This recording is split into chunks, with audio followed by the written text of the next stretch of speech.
Good morning. I wanted to get on here, do a little check in, see how everybody's doing.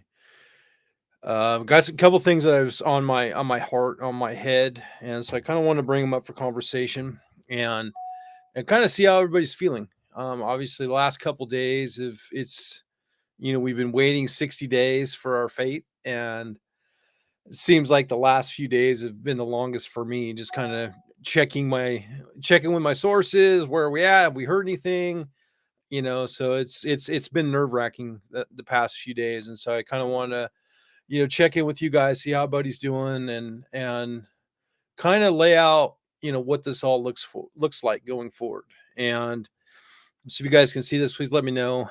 Appreciate you guys tuning in. If you guys can see it, I do it a little bit earlier. I'm setting up, I got a thing that I got to do a little bit later, so I'm going to do this now so I can get this off my plate. And so, we're just waiting to hear. It should be any time, any day, either today or tomorrow. My heart tells me probably tomorrow because of the long weekend. And so it's just the last couple days have been really, we want to know, what's going on. And thank you guys for tuning in. I appreciate you guys. And thank you for being here.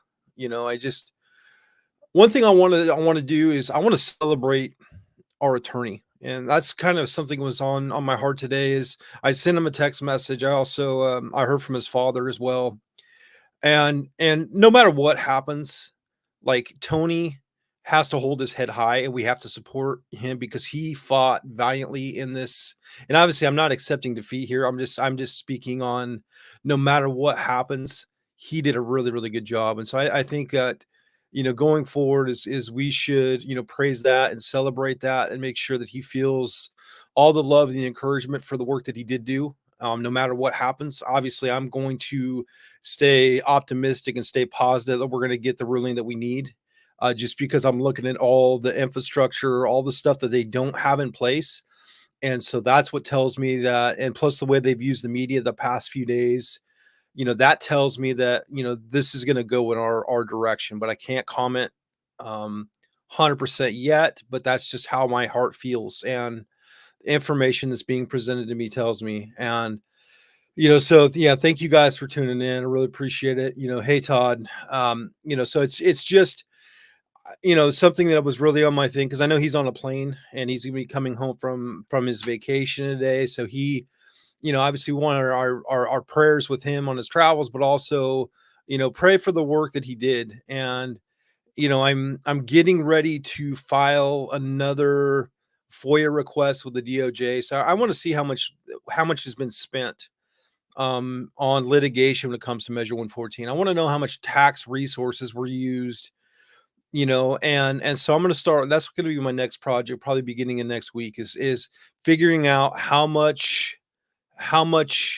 was spent, and hopefully it's just going to be the icing on the cake for us, is that we get this victory that we need, and then we rub it in their faces. They spent, $3 million. I mean, this is just a hypothetical number, but they spent an exorbitant amount on this. Oh yeah, absolutely. We're way over that, way over that. Yeah, and it would be, I would imagine, closer to three, because my last FOIA, and all the building wasn't cycles weren't closed. I mean, it was at $2 million. It was like 1.9, and then that was before the Hardy County trial. You know what I mean? So, there's so much money spent. And good morning, Janice. Thanks for tuning in. And so ultimately, this is just good money being thrown away.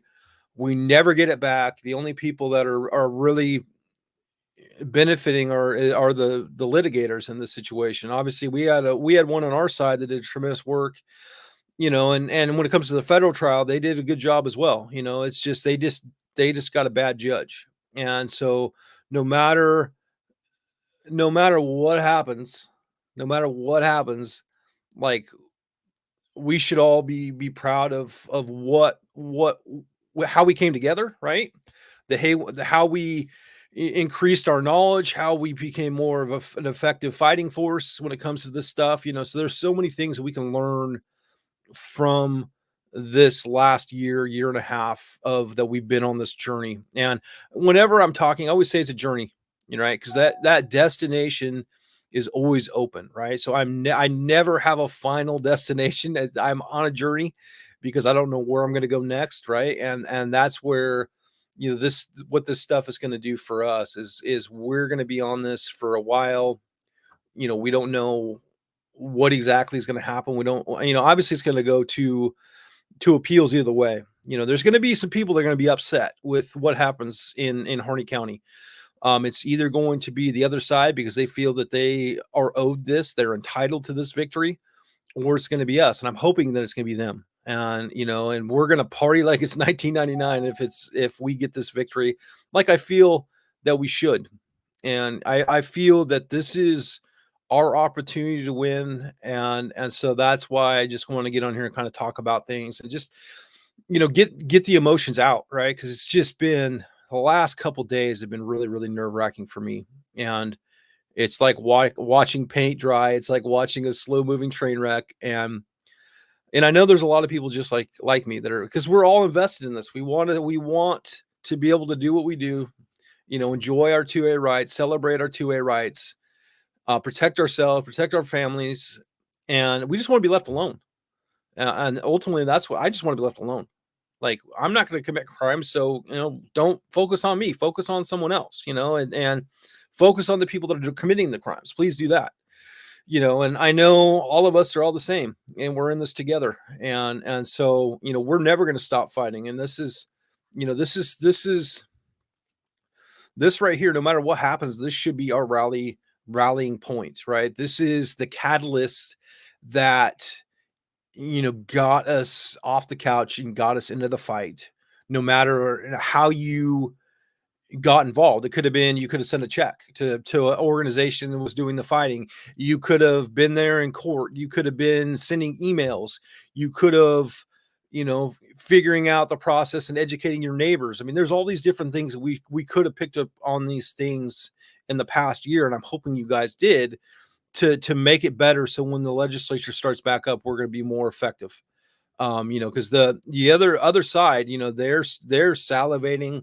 They have the funding, they have the infrastructure, they have the like-minded people, and so that's why they continue to move on us. And so it's time for us to move together. And so that's what I'm really hoping that we get there. And I feel that we're moving that in right direction. And we just can't get complacent any longer. This was, if we survive this, right, this is a big wake-up call for all of us. Okay. It means we have to identify people who can run for office.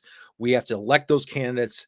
Not even if they're not the perfect candidate, it's better than what we have right now. So we have to figure out how we can get involved, make sure that we know that our voices do matter, and we should go to the polls when it's an election. It's going to be really, really important going forward. So there's a lot of these things that we should be learning from, what we've gone through. The fact that, we had 160 to 180,000 people that stayed home that didn't vote. Like, we wouldn't even had this situation, and we wouldn't have gone through this. We wouldn't have spent $3 million if we would have just showed up and voted. It didn't take that long. You can mail it in. I don't know how much easier it could be. But it's like we have to do better going forward, and so there's a lot that goes into this, and but we got to make sure that we don't do this ever again, right? We cannot afford to continue to do this stuff. If we get the victory that we need here, obviously it's not going to be done, but it's going to buy us more time, and so we should just get better and become more effective at what we're trying to do. And at the end of the day, it's about being able to save our rights so we can pass them on to the next generation. And so that's kind of where I'm at. I just want to talk about that. It was something that was on my heart, my mind. But at the end of the day, no matter what happens, Tony did a good fight, and that's where, like, I want prayers up for, because I know as much as you and I are kind of waiting for and we're anxiously waiting for this decision. I couldn't imagine being a man that, put all this time and effort and energy and all this emotion into arguing on our behalf, and imagine what he's going through, just waiting for that email to come from the judge, or that the decision was rendered, and so it's wild. So that's kind of just what I want to talk about. I don't have any news yet, and I'm patiently waiting or anxiously waiting, and I've already made graphics. So you'll see graphics as soon as I hear something. I'm gonna blast it out. I'm gonna collect my thoughts. Hopefully Tony's gonna be back and we'll do a video together. That's the goal. But depending on when it drops in his schedule and whether he's gotten home to Oregon, that's gonna kind of dictate it. But as soon as we know, you're gonna know. And I'm gonna put out a graphic. I'm gonna make a Google Doc with all the information so you guys will be able to see it, and then we're gonna blast it out and we're gonna talk about it. And yeah, absolutely, absolutely. And thank you for tuning in on YouTube. And so gun grabbers will never stop. Yeah, absolutely, 100%, 100%. And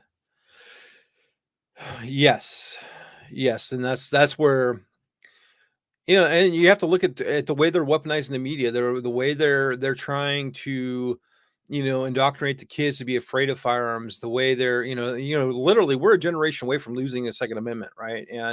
And so that's where, we have to hold this line, and so that's what's really really important. And yes, in theory, that's yes, that would the only issue I would see here is if it goes to appeal, so it's like there's going to be, yeah, I'm not sure how that's all going to work. And but that's the way it should work. And that's what they've tried to bill us. Oregon Firearms Federation received a bill for like 100 grand for all their expert witnesses. That's going to be part of my FOIA request. I'm going to find out how much those people were paid. And I've already talked to my contacts across the country. We're going to do some hit pieces on them, to discredit them so they don't use this in other states, right? And that's the whole point is we want to, there were kind of test cases here that Brian DeLay had never testified. He did a miserable job in the federal trial. He did even worse here in the state trial. And he billed, $40,000 in the federal trial, and then there's no telling how much he billed here in the state trial. And this guy should be discredited from ever doing this ever again because he was that bad of a witness. And so, you know, that's the thing, is we got to follow that money. So we're hoping, yes, we will have a decision probably today or tomorrow. And like most of this stuff, the way it works is if there's going to be a weekend, or if there's a long weekend, they typically would wait until you'll see what the White House does is whenever there's something that's really polarizing, is they'll release it at the 5 o'clock hour on a Friday. And that way, people, they break for the weekend, they check out, they're with their families. That's where it doesn't get the traction, so if there's ever something, and you can see this in other parts of the country as well, if there's ever something they want to bury, they release it right before a long weekend, so people are busy doing other things, right? With this stuff, there's so many eyes watching. The media is going to be fired up, and they're going to be ready to roll on this story, and one thing, I want to beat them to the punch.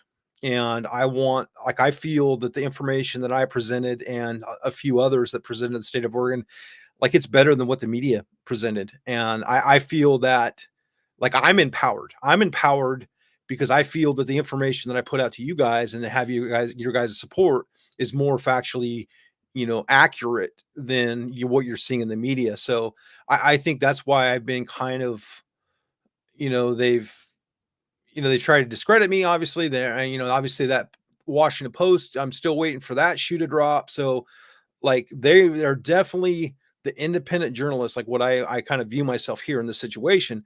They are definitely feel, challenged by that. And they feel, because they have this degree and this fancy degree and do all this stuff, that they're so much better than someone like myself or others that do what we do. But the problem is people need information, and they're not getting the information in a way that's equal and representative of what's happening. And so that's what, people come to hear. And so that's why I'm thankful to have you guys here. And so yes, we will know, today or tomorrow. And I'm just like, it's been a long few days just kind of waiting for this. But I'm looking forward to some sort of resolution. Like, so no matter what happens, we're gonna know, what we do next. And so, yeah, let's see here.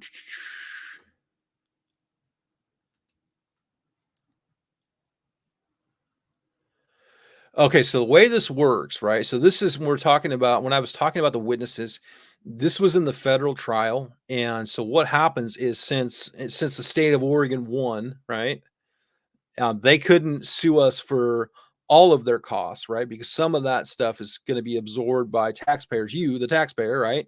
But some of the stuff, they were able to get a judgment against Oregon Firearms Federation, to hold them liable, for, their expert witnesses. We had one lady, Lucy Allen, like her company was building at $1,350 an hour for her testimony. So there was an exorbitant amount that was sent there. Brian DeLay billed $40,000 for all his stuff. So there was a hefty chunk of change that bill was presented to the Oregon Firearms Federation. I'm not sure where it's at right now. I haven't spoken with them about it. So this is a lot of this stuff is just us talking about it, but this is the way it works. And so it's the state of Oregon make it look like they're reasonable with your tax paying funds, as they're going after gun owners and gun organizations to cover up the fact that they just blew their budget. I mean, so it's a mess. It really is. And so that's where we have to be kind of aware of what happens. And so, well, we're in this together. We're in this together. We're not going to stop. Hopefully we'll get better. And hopefully we'll be able to stop some of this stuff. So that's kind of where we're at. So hope you guys have a good day. I just want to kind of check in and is look for an image, right? They're going to be a red image when it's time, and it'll say, "We have a verdict. Tune in." And so once we have that, no matter what happens, you're going to know. And so just kind of pay attention for that. I'll try to give people maybe a half hour notice before I finally roll things out. And that's we're going to do it live. And hopefully I pray every day that if we get the ruling that we need, even though it's just ruling, because realistically this is going to be appealed, and it's going to go to the next court, and the next court is not our friends. So hopefully, I hope that everything that we did in this trial to build the record, I hope we have a good record. And I feel that the judge had a really good understanding of what's at stake here. I think that he's a man of his people over there, so he understands his constituents. I think he understands law enforcement. I think we're going to be okay. I really do. And I hope I don't have to eat those words, but that's just me looking and reading the tea leaves. So that's fingers crossed, prayers up, and just stay positive. That's I don't want to get ever negative in this situation. I want to always keep my mind sharp and focus on, because ultimately this stuff is all out of my control. It's all out of your control. And at the end of the day, I know what I'm going to do. I know what magazine I'm going to carry, and I know how I'm going to defend myself and my family. And I don't need a judge's ruling to tell me that. I don't need people that don't have any fundamental understanding of my firearms to dictate to me how I'm supposed to just protect myself and my family. That they are irrelevant to me. And so, that's where we get closer to living like true liberty if we understand that all of these quote unquote laws are infringements, right? 27 words, 27 words. They mean what they say, and they say what they mean. And so we have a God-given fundamental right to lawful self-defense. And their own expert witness under oath admitted that the magazine was an integral part of the firearms operation. Okay, that's from their mouth. And so, I feel that at the end of the day, we're going to be victorious. And we're going to be victorious when we understand that we live the way our founding fathers intended us to live, and we do what we do to protect ourselves and our families. So that's, and obviously I'm not saying break the law, but I just know how I'm going to roll. And so, that's the thing, is we have to get closer to liberty by living in a way that our founding fathers envisioned for us to live. And we continue to bend the knee. We continue to capitulate. That's where we're going to get into trouble. And so I guess the biggest challenge would be is the permit to purchase. There's something that's something that'd be out of my control. There's so we'd have to cross that bridge when we get to it. But ultimately, they don't have the program ready to go. This thing is, in my view, is DOA. I mean, the fact that we had, Sheriff Brad on last week, and he can't, he has 6 deputies to patrol county, and he's not able to train. He's not able to issue the permit. He's not able to do the background checks. That right there says that this thing should just go bye-bye. And I'm hoping that the judge understands. And I think he will, because, he's going to talk to his deputies over there. He's going to talk to his sheriff. He's going to see the strain on his county.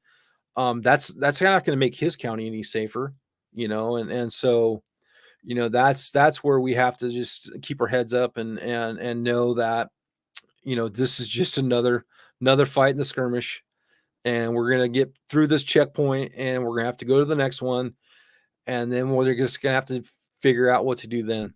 So it's truly a mess, so, but I am seeing some positive things.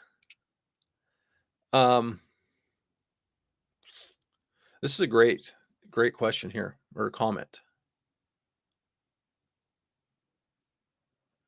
Nope, it's not. And the reason I say this, Danny, is they should have had this at trial. Okay. The fact that this comes out a few days before the ruling, that tells me that it's not going to make a difference. Right. And the reason I say that is, this was a temporary ruling by the FBI. Okay. Let's look. Okay. Let's go back to before Measure 114 was passed. Okay. So before Measure 114 was passed, is lift every voice. It had to have been like maybe September, early October, where lift every voice got a tremendous amount of pushback from people up in the Portland area, people that, they called what they're saying it was racist, because what it was doing is putting people of color in a position where they had to directly interact with law enforcement. Okay. Because the law enforcement is the permitting agent, right? And so, they had to shift, and then they came out and they said, well, it's going to be a third party reviewer, right? So, basically there's going to be a separate class of people. They're going to be able to go to this third party to be able to have their background checks that's separate from law enforcement. Okay. The reason that was, and that was part of my thing. So I want to go to a third party viewer. Why can't I go to a third party viewer? That's racist towards people like me, right? And so they were caught in this. They didn't know what to do, right? And so that's why the FBI was not going to run the fingerprints, is because they were not going to deal with an agency that was not official law enforcement capacity.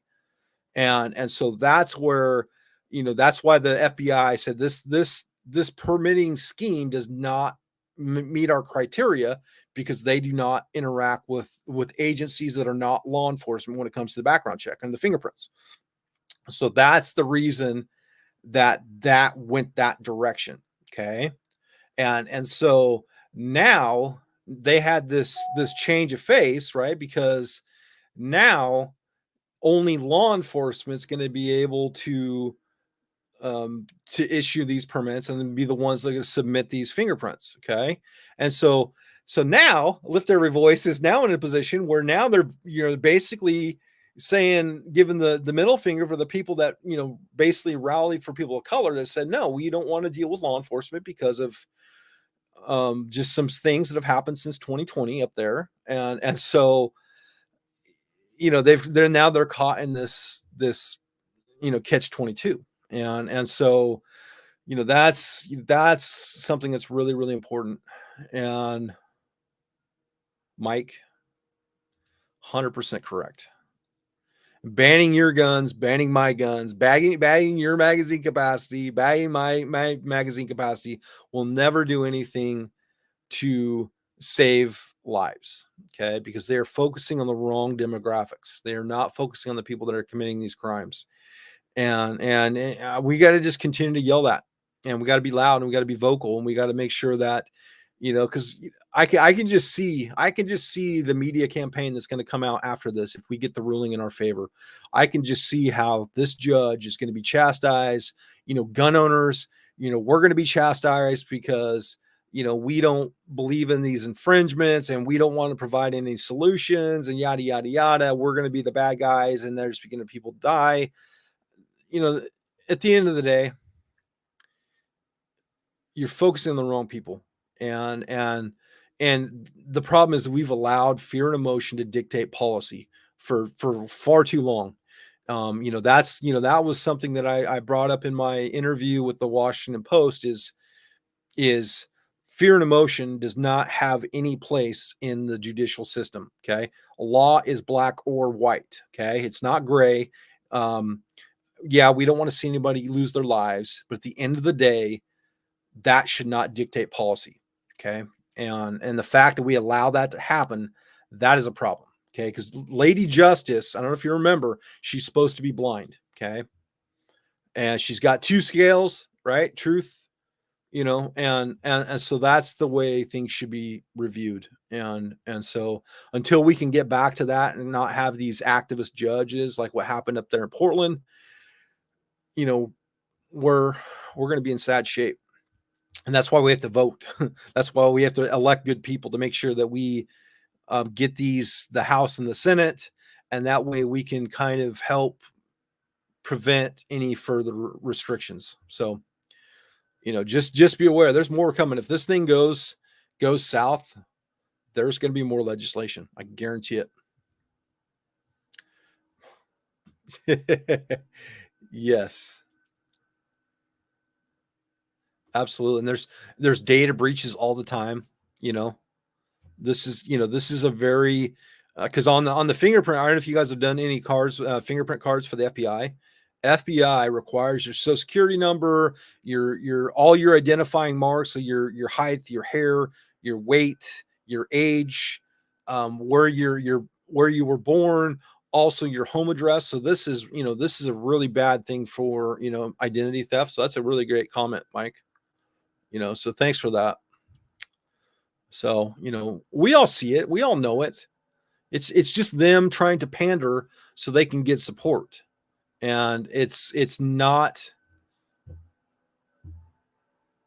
Absolutely. Yeah. I'm glad to have you guys. I've learned a lot through this process, through this journey, and I've gotten better. I've made great contacts and great friends around the state, so it's been as much as it's been a lot of work for me, it's something that I've really, really enjoyed and been honored to have your trust and your support, and, I look forward to, getting through this saga and getting on to the next and, fighting together, fighting forward and stopping this stuff. And, it just takes time.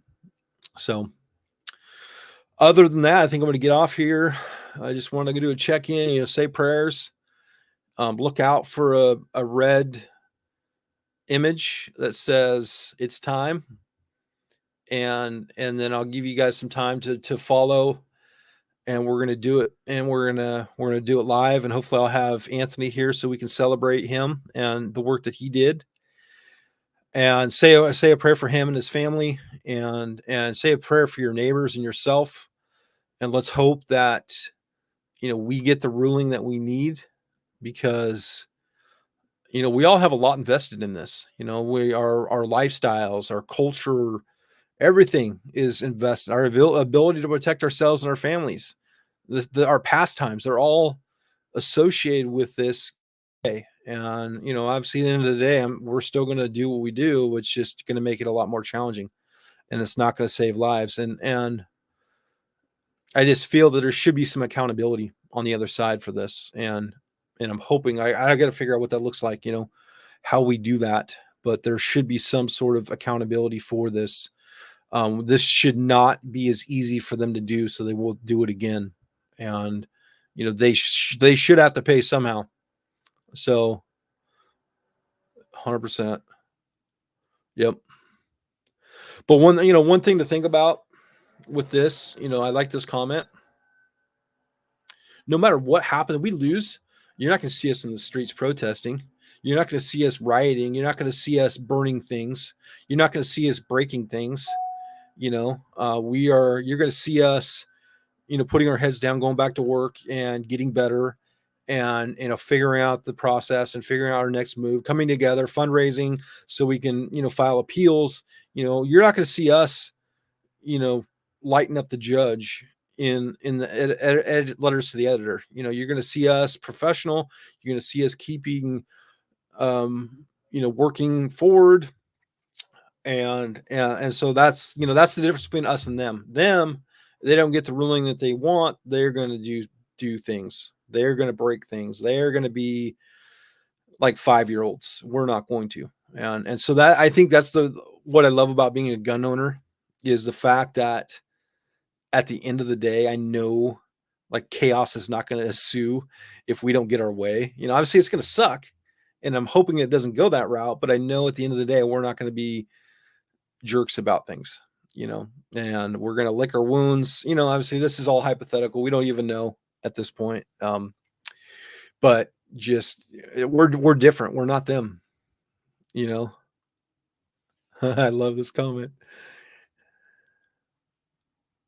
Yeah. The thing is with those 1,000 new gun owners, right?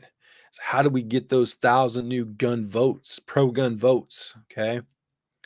And so that's where we got to do better. That should be our focus here as a group, right? Is how do we get those 1,000 new gun owners, right, to be 1,000 gun voters? Okay. And it doesn't matter if they don't identify with us politically. Can we count on them for that vote when we need them to push back on like a 2005 or measure 114 or whatever, like whatever restriction comes, and so, yeah, this is a great comment too. That was actually, there was the state of Oregon. Okay. Do you remember that? There was a personal breach for all state employees that weren't vaccinated. Do you remember that? It was during COVID. And what happened is all that information was released to the media. So now the media has the names, addresses, the vaccination statuses, all these people that work for the state of Oregon. Like, you don't think that all of our information won't be weaponized against us? You're crazy. Like, they're going to have a database. Like, you're going to have a fingerprint card that you're going to give, and now all of your personal private information is going to be there. What's the worst that can happen there? You know, um, um, what was this? What were you, Bill? What were you one of? Let's talk about it real quick.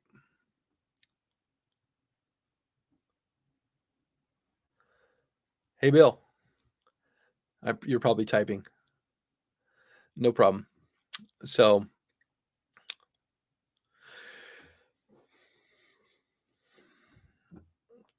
I'm waiting for Bill. 1 second. I'm hoping he's a new gun owner, and I'm hoping that we're able to convert him into a pro gun vote. That's what I'm hoping. Oh, oh, I'm gonna not highlight that because your status is not my. It's I don't want the public doesn't need to know that. So, wow, that sucks. Yeah, I'm sorry you had to go through that. So what a horrible experience that was. I mean, and so we can see how our private information can be used against us. I mean, New York, a couple years ago, many years ago, everybody that had a permit to carry a gun in New York and New York City, all of their addresses were released to the media. Okay, so what's the worst that happened? They could so basically you're telling criminals where all the guns are.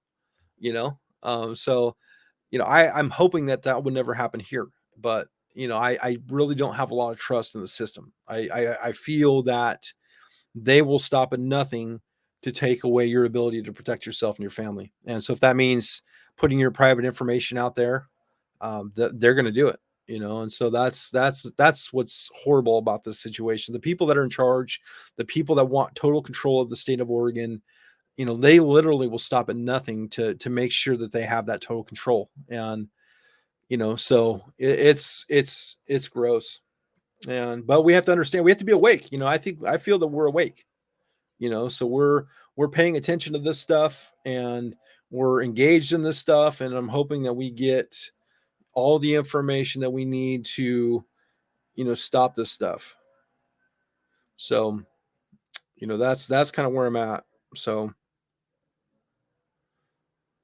um Turkey Day is coming up, so I hope you guys have a good Thanksgiving with your families.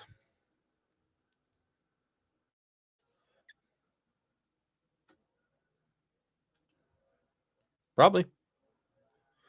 And yeah, I mean, the red flag thing is really, really dangerous. The fact that they can, I mean, I could see red flags being effective if they were actually using them, right? The main shooting that just happened is a prime example where all the red flags were there. They just didn't do anything about it. And so, that's a problem for me, right? Is that's where,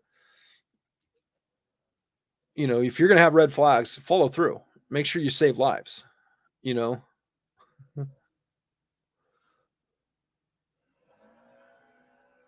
Yep. Yep. So, what a mess. So, I'm hoping we get the answers that we need tomorrow. So I'm going to get off here. You guys have a great day, and stay positive, say some prayers, and just look out for that red image. It'll be here in the group. I'm going to put it on my personal Facebook page. I'm going to put it on my company page. There's going to be a link for YouTube, right? And so once we have the link for YouTube, we're going to be able to share that outside the group, so everybody, you guys can share the YouTube link, and we're going to do this live. That's the way I'm going to do this. And so we'll have conversation, and we'll be able to highlight the comments. We'll talk about this stuff in real time, and we're going to party, I hope. So I appreciate you, Shannon. And I couldn't do this without you guys.